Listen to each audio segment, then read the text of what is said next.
Hi ಎಲ್ರಿಗೂ, ನಾನು ಸುಮಾ. ಯಾರೆಲ್ಲ ಹೊಸ್ದಾಗಿ ತಾಯ್ತನ ಅನುಭವಿಸ್ತಿರುವ ಎಲ್ಲ ತಾಯಂದ್ರಿಗೂ ನನ್ನ ಕೋಟಿ ಕೋಟಿ ನಮಸ್ಕಾರಗಳು. ಯಾಕೆ ಈ ಮಾತು ಹೇಳ್ತಾ ಇದ್ದೀನಿ ಅಂದರೆ, ನಾನು ಕೂಡ 1.5 ವರ್ಷದಿಂದ ತಾಯ್ತನ ಅನುಭವಿಸ್ತಾ ಇದ್ದೀನಿ. ತಾಯ್ತನ ಅಂದ್ರೇ ಹಾಗೆ ಅಲ್ವಾ, ಅದರಲ್ಲಿ ಕಷ್ಟ, ಸುಖ, ನೋವು, ನಲಿವು ಎಲ್ಲವೂ ಇರುತ್ತೆ. ಅದೇನೇ ಇದ್ದರೂ ಒಂದು ಸಲ ಪಾಪು ಮುಖ ನೋಡಿದ್ರೆ ಎಲ್ಲವೂ ಮರ್ತೇ ಹೋಗುತ್ತೆ. ಬಾಣಂತನದಲ್ಲಿ ಊರಲ್ಲಿದ್ದೆ, ಅಲ್ಲಿ ನೋಡ್ಕೊಳ್ಳಲು ಅಮ್ಮ ಇರ್ತಿದ್ರು. ನಾನು ಬೆಂಗಳೂರಿಗೆ ಬಂದ ಮೇಲೆ ಗೊತ್ತಾಗಿದ್ದೇನೆಂದರೆ, ತಾಯ್ತನ ಅಷ್ಟು ಸುಲಭದ ಕೆಲಸ ಅಲ್ಲ ಅಂತ. ಯಾಕಂದರೆ ಪ್ರತಿದಿನ ಎಲ್ಲ ಕೆಲಸನೂ ನಾವೇ ಮಾಡ್ಕೊಳ್ಬೇಕು. ಟೈಮ್ ಟು ಟೈಮ್ ತಿನ್ನಿಸ್ಬೇಕು, ಅವ್ರನ್ನ ಸ್ನಾನ ಮಾಡಿಸ್ಬೇಕು, ಮುಂದೆ ಕೂತ್ಕೊಂಡು ನೋಡ್ಕೋಬೇಕು. ಅದ್ರ ಜೊತೆಗೆ ಮನೆ ಕೆಲಸನೂ ಮಾಡ್ಕೋಬೇಕು. ಡೈಲಿ ಕೆಲಸಗಳು ಇದ್ದೇ ಇರ್ತವೆ. ಅದ್ರ ಜೊತೆಗೆ ಸ್ವಲ್ಪ ನಾವು ಟೈಮ್ ಮಾಡಿಕೊಂಡು ಇವತ್ತು ಪಾರ್ಕಿಗೆ ಹೋಗೋಣ ಅಂತ ರೆಡಿ ಆಗ್ತಾಯಿದ್ವಿ. ಇವರು ನನ್ನ ಮಗಳು ಸಿರಿ ಅಂತ. ಇವಳನ್ನ ಚಿನ್ನಮ್ಮ ಅಂತಲೇ ಕರಿತೀವಿ, ಸಿರಿ ಅಂತ ಏನು ಕರೆಯೋದಿಲ್ಲ. ಪಾರ್ಕಿಗೆ ಹೋಗೋಣ ಅಂತ ಹೇಳಿದ ಮೇಲಂತೂ ತುಂಬ ಖುಷಿಯಾಗಿದ್ದರು, ರೆಡಿಯಾಗಿದ್ದರು, ಹೊರಡೋಣ ಅಂತ ಹೇಳ್ಬಿಟ್ಟು. ನಾವು ಹಾಗಾಗಿ ರೆಡಿ ಮಾಡಿಕೊಂಡು ಹೊರಟ್ವಿ. ಇಷ್ಟು ದಿನ ಮನೆ ಹತ್ರನೇ ಆಟ ಆಡ್ಕೊಳ್ತಿದ್ರು, ಯಾರು ಮನೆ ಹತ್ರ ಆಟ ಆಡ್ಕೊಳೋದಕ್ಕೆ ಇಲ್ಲ. ಹಾಗಾಗಿ ಇವರು ನನ್ನ ಜೊತೆನೇ ಆಟ ಆಡ್ಕೊಳ್ತಾಯಿದ್ರು. ಇವತ್ತು ಸ್ವಲ್ಪ ಚೇಂಜಸ್ ಇರಲಿ ಅಂತ ಹೇಳ್ಬಿಟ್ಟು ಪಾರ್ಕಿಗೆ ಹೋಗೋಣ ಅಂತ ಹೊರಟ್ವಿ. ಅಷ್ಟರಲ್ಲಿ ನನಗೂ ಮುಂಚೆನೇ ಚಿನ್ನಮ್ಮ ಈಚೆ ಹೋಗಿ ವೆಯ್ಟ್ ಮಾಡ್ತಾಯಿದ್ರು, ಬನ್ನಿ ಅಮ್ಮ ಅಂತ ಹೇಳಿ.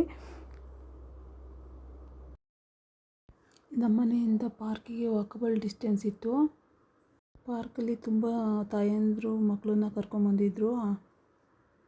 ವಾಕ್ ಮಾಡೋಕ್ಕೆ ಬಂದಿದ್ದರು ತುಂಬ ಜನ ಇದ್ದರು, ವಾಕ್ ಮಾಡ್ತಾಯಿದ್ರು. ಹಾಗಾಗಿ ಇಲ್ಲಿ ನೋಡೋಣ ಅಂತ ಹೇಳಿ ಎಂಟ್ರಿ ಮಾಡಿದ್ವಿ.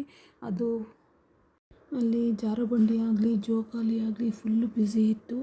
ಅದರಲ್ಲಿ ಇದೊಂದು ಕುದುರೆ ಒಂದು ಫ್ರೀ ಇತ್ತು. ಅದಕ್ಕೂ ಯಾರೋ ಬಂದರು. ಅವ್ರನ್ನೆಲ್ಲ ಫಸ್ಟ್ ಒಂದು ಸಲ ನೋಡೋಣ, ಕರ್ಕೊಂಡೋಗಿ ತೋರಿಸೋಣ, ಖುಷಿ ಆಗ್ತಾರೆ ಆಟ ಆಡೋದು ನೋಡಿದ್ರೆ ಮಕ್ಕಳು ಅಂತ ಹೇಳಿ ಕರ್ಕೊಂಡು ಹೋದೆ. ಅವರು ಹಾಗೇ ಫುಲ್ ಖುಷಿಯಾಗ್ಬಿಟ್ರು ಜಾರುಬಂಡಿ ಆಡ್ತಾ ಇದ್ದಿದ್ದು ನೋಡಿ. ಸೊ ನಾವಿಲ್ಲಿ ಬಂದ್ವಿ ಕುದುರೆ ಹತ್ರ. ಅವರು ನನಗೆ ಸ್ವಲ್ಪ ಕೊಡಿಸಿ ಅಂದಿದ್ದಕ್ಕೆ ಪಾಪು ಕೂಡಿಸ್ದೆ ನೋಡೋಣ ಅಂತೇಳಿ. ಅವ್ರು ಒಂದೇ ಕಡೆ ಇಟ್ಕೊಳಕ್ಕಿದ್ದಿದ್ದು, ಹಾಗಾಗಿ ಸ್ವಲ್ಪ ಭಯದಲ್ಲೇ ಇಟ್ಕೊಂಡಿದ್ರು. ಸ್ವಲ್ಪ ಜೋಕಲ್ಲಿನೂ ತೋರಿಸೋಣ ಅಂತೇಳಿ ಮುಂದೆ ಕರ್ಕೊಂಡು ಹೋದೆ. ಅಲ್ಲಿ ನೋಡ್ಕೊಂಡ್ವಿ, ಆಮೇಲೆ ಜಾರುಬಂಡಿನೇ ನೋಡ್ಕೊಂಡ್ವಿ. ಇವ್ರನ್ನೂ ಜಾರುಬಂಡಿ ಕಡೆ ಕೂರಿಸೋಣ ಅಂತ ಅಂದ್ಕೊಂಡ್ವಿ. ಆದರೆ ಸ್ವಲ್ಪ ಚಿಕ್ಕವರು ಇದ್ರಲ್ವ, ಹಾಗಾಗಿ ನೋಡ್ಕೊಂಡು ಒಂದು ಐಡಿಯಾ ಬರುತ್ತೆ ಅಂತ ಹೇಳ್ಬಿಟ್ಟು ಅಲ್ಲೇ ನಿಂತ್ಕೊಂಡು ತೋರಿಸ್ದೆ. ಅವರು ಫುಲ್ ಖುಷಿ ಆದರು ಜಾರೋದು ನೋಡಿಬಿಟ್ಟು. ಸರಿ ಅಲ್ಲ ಆಯಿತು ಅಂತೇಳಿ 1-2 ರೌಂಡ್ ವಾಕ್ ಮಾಡಿಸೋಣ ಅಂತೇಳಿ ಹೋದರೆ ಫುಲ್ಲು ಫಾಸ್ಟಾಗಿ ಹೋಗ್ತಾಯಿದ್ರು. ಆಮೇಲೆ ತಿರುಗಿ ನೋಡ್ತಾರೆ, ಒಂದು ಸಲ ಮುಂದೆ ಹೋಗ್ತಾರೆ, ಅಲ್ಲಿ ಹೋಗೋಣ ಇಲ್ಲಿ ಹೋಗೋಣ. ಅವ್ರಿಗೆ ಫುಲ್ಲು ಖುಷಿ ಆಗ್ಬಿಡ್ತು ಫ್ರೀಯಾಗಿದ್ದಿದ್ದಕ್ಕೂ ಅದಕ್ಕೂ. ಹಂಗಾಗಿ ನಾನು ಕರ್ಕೊಂಡು ಹೋಗೋಣ ಅಂತ ಹೇಳಿ ಅವ್ರ ಹಿಂದೆನೇ ಹೋಗ್ತಾಯಿದ್ದೆ. ಅಕಸ್ಮಾತ್ ಬಿದ್ದರೆ ಸ್ವಲ್ಪ ಕಷ್ಟ, ಅಳ್ತು ಬಿಡ್ತಾರೆ ಅಂತ ಹೇಳ್ಬಿಟ್ಟು.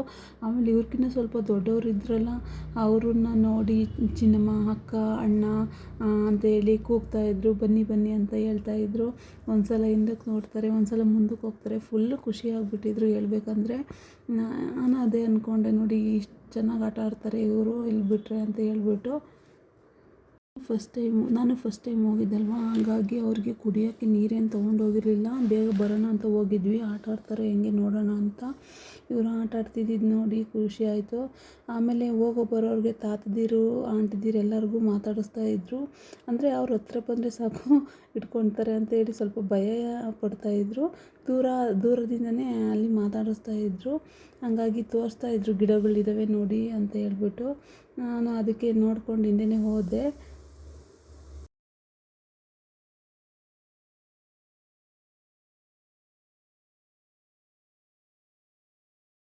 ಚಿನ್ನಮ್ಮ ಇವಾಗ ಮಾತಾಡೋಕ್ಕೆ ಸ್ಟಾರ್ಟ್ ಮಾಡಿದ್ದಾರೆ. ಅಮ್ಮ ಅಂತಾರೆ, ಪಪ್ಪ ಅಂತಾರೆ, ಅಮ್ಮಮ್ಮ, ತಾತ, ಅಜ್ಜಿ, ಅಕ್ಕ, ಅಣ್ಣ ಅಂತ ಹೇಳ್ತಾ ಇರ್ತಾರೆ. ಅವ್ರ ಮಾತು ಕೇಳೋಕ್ಕೆ ಖುಷಿಯಾಗುತ್ತೆ. ಬೆಳಗ್ಗೆ ಎದ್ದ ತಕ್ಷಣವೂ ಅಷ್ಟೇ ಅಮ್ಮ, ಪಪ್ಪ ಅಂತ ಕರಿತಾ ಇರ್ತಾರೆ. ಅದನ್ನ ಕೇಳಿದ್ರೆ ನಮಗಂತೂ ಖುಷಿಯಾಗೋಗುತ್ತೆ. ಇವರು ಅಲ್ಲಿ ವಾಕ್ ಮಾಡಿದ್ದಕ್ಕಿಂತ ಸ್ವಲ್ಪ ಹೋಗೋ ಬರೋ ಜನ ನೋಡಿದ್ದೇ ಹೆಚ್ಚು, ಅಂದರೆ ಅಪರೂಪಕ್ಕೆ ನೋಡ್ತಾ ಇದ್ರಲ್ವ ತುಂಬ ಜನ ಇದ್ದರು ಅಂತ ಹೇಳ್ಬಿಟ್ಟು. ಹಂಗಾಗಿ ಇವರು ಒಂದು 2 ರೌಂಡ್ ವಾಕ್ ಮಾಡಿದ್ರು. ಅಲ್ಲಿಗೆ ಸಾಕಾಯಿತು ಅಂತ ಕಾಣಿಸುತ್ತೆ. ಸುಸ್ತಾಗ್ಬಿಟ್ಟು ಬಂದಲ್ಲಿ ಒಂದು ಕಡೆ ಕೂರೋಣ ಅನ್ನೋ ಥರ ಅಲ್ಲೇ ರಿಯಾಕ್ಟ್ ಕೊಡ್ತಾಯಿದ್ರು. ಆಮೇಲೆ ಹಿಂದಕ್ಕೆ ಒಂದ್ಸಲ ನೋಡ್ತಾಯಿದ್ರು, ಮುಂದಕ್ಕೆ ನೋಡ್ತಾಯಿದ್ರು, ಹೋಗಿ ಕೂತ್ಕೊಂಡೇ ಬಿಟ್ಟರು. ಸೊ ಹಾಗಾಗಿ ನಾನು ಇನ್ನೊಂದು 2-3 ರೌಂಡ್ ಹಾಕೋಣ ನಡಿಯಪ್ಪ, ಟೈಮ್ ಆಯಿತು ಅಂತ ಹೇಳಿದ್ರು. ಇಲ್ಲ ನಾನು ಬರೋದಿಲ್ಲ, ನೀವೇ ಹೋಗಿ ಅನ್ನೋ ಥರ ರಿಯಾಕ್ಟ್ ಇತ್ತು. ನೀವು ಬಂದು ಇಲ್ಲೇ ಕೂತ್ಕೊಳ್ಳಿ ಅಂತ ತೋರಿಸ್ತಾಯಿದ್ರು ಕೈ ಬೇರೆ. ನನಗೆ ಆಶ್ಚರ್ಯ ಆಯಿತು. ಸರಿ ಆಯಿತು, ಟೈಮ್ ಆಯಿತು ಅಂತ ಹೇಳ್ಬಿಟ್ಟು ಆಲೇ 5:45 ಆಗಿತ್ತು ಫ್ರೆಂಡ್ಸ್. ಅಲ್ಲಿಂದ ನಾನು ಇವ್ರಿಗೆ ಸಾಕಾಗಿ ನಿದ್ದೆ ಬಂದಿರಬೇಕಂತ ಹೇಳ್ಬಿಟ್ಟು ಮನೆ ಕಡೆ ಪಾರ್ಕಿಗೆ ಬಾಯ್ ಹೇಳಿ ಮನೆ ಕಡೆ ಬಂದ್ವಿ. ಅದು ಬಂದ ತಕ್ಷಣ ಅವರು ಸ್ವಲ್ಪ ಹಾಲು ಕುಡಿದು ಮಲ್ಕೊಂಬಿಟ್ರು. ಹಾಗಾಗಿ ನಾನು ಪೂಜೆಗೆ ರೆಡಿ ಮಾಡೋಣ ಅಂತೇಳಿ ಕಸ ಎಲ್ಲ ಹೊಡ್ಕೊಂಡು ಪೂಜೆಗೆ ರೆಡಿ ಮಾಡಿಕೊಂಡೆ. ಪೂಜೆಗೆಲ್ಲ ರೆಡಿ ಮಾಡಿಕೊಂಡು ಪೂಜೆ ಮಾಡೋ ಅಷ್ಟರೊಳಗೆ ಅಲ್ಲೇ ಒಂದು 6:45 ಆಗೋಗ್ಬಿಟ್ಟಿತ್ತು ಫ್ರೆಂಡ್ಸ್. ಹಂಗಾಗಿ ನಾನು ಇವತ್ತಿನ ವ್ಲಾಗ್ನ ಈ ಪೂಜೆಯೊಂದಿಗೆ ಮುಗಿಸ್ತಾ ಇದ್ದೀನಿ. ಸಿಗೋಣ ನೆಕ್ಸ್ಟ್ ವಿಡಿಯೋದಲ್ಲಿ. ಬಾಯ್, ಟೇಕ್ ಕೇರ್.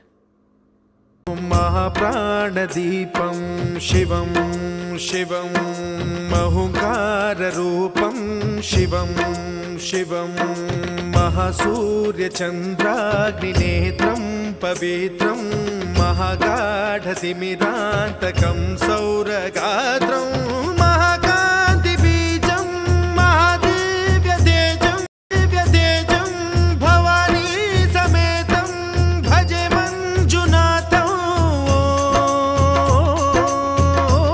नमः शङ्कराय च मयस्कराय च नमः शिवाय च शिवतराय च भवहराय च महाप्राणदीपं शिवं शिवं भजे मञ्जुनाथं शिवं शिवं अद्वैतभास्करम् अर्धनारीश्वरं त्रिदश हृदयम्।